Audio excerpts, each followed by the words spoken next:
তুমি মানলে মানো, না মানলে মন মানো না।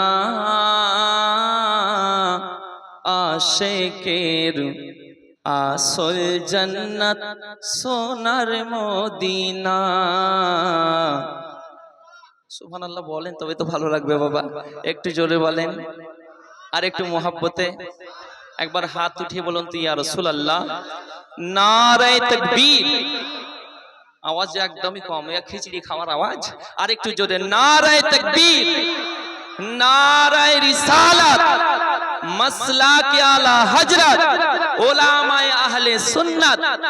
কবি বলছেন, দেখুন, তুমি মানলে মানো, তুমি মানলে মানো, না মানলে মন মানো না। আশিকের আসল জান্নাত সোনার মদিনা। আশিকের আসল জান্নাত সোনার মদিনা। আশিক হৃদয়ের যত ইশকেরি জ্বালা দূর করিতে পারে ওই মদিনাওয়ালা, ওই মদিনাওয়ালা।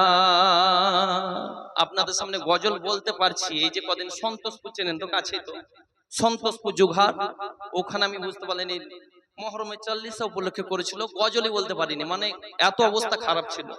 টানা 18 দিন ধরে জ্বর, এখনো জ্বর আছে শরীরে, মানে টাইফয়েড বললে কি বলে, যাই হোক আপনারা জানেন। রক্ত ট্রিটমেন্ট করার পরে ধরা পড়লো, গলা উঠেইনি, এই দুদিন থেকে একটু ভালো লাগছে বাবা। তাও চলে এসেছি মোহাব্বত, এটা অন্য কিছু না। জোরে বলেন। আশিক হৃদয়ের যত ইশকেরি জ্বালা দূর করিতে পারে ওই মদিনাওয়ালা, ওই মদিনাওয়ালা।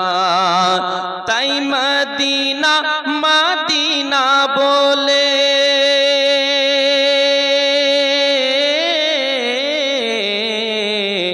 মদিনা মদিনা বলে হয়ে যায় ফানা। আশিকের আসল জান্নাত সোনার মদিনা। আশিকের আসল জান্নাত সোনার মদিনা।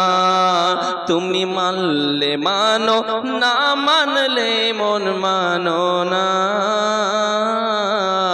আশিকের আসল জান্নাত সোনার মদিনা। আর অন্যদিকে যাচ্ছি না, শেষ। আজকে এই বাড়িতে যিনি মিলাদ করেছেন আলহামদুলিল্লাহ, ওনাকে আমি এমনে মানে মায়ের সমতুল্য যেহেতু খালা বলি, আলহামদুলিল্লাহ। যাই হোক, আল্লাহ